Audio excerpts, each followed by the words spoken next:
আমি আগের বার ক্রিসমাসেও কেক বানিয়েছিলাম, ওর বার্থডেতেও কেক বানিয়েছিলাম।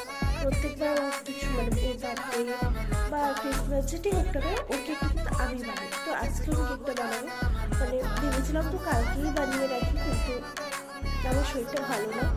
আমি ভাবছিলাম বিকালবেলাও বানাবো, কিন্তু বিকালবেলায় ঘুমায় পড়ছি। তো মা এখন ডাকলো ওট ওট ওট ওট, তো আমি উঠে এখন ফটাফট করছি, কারণ অলরেডি কটা বাজে, 6টা বাজে।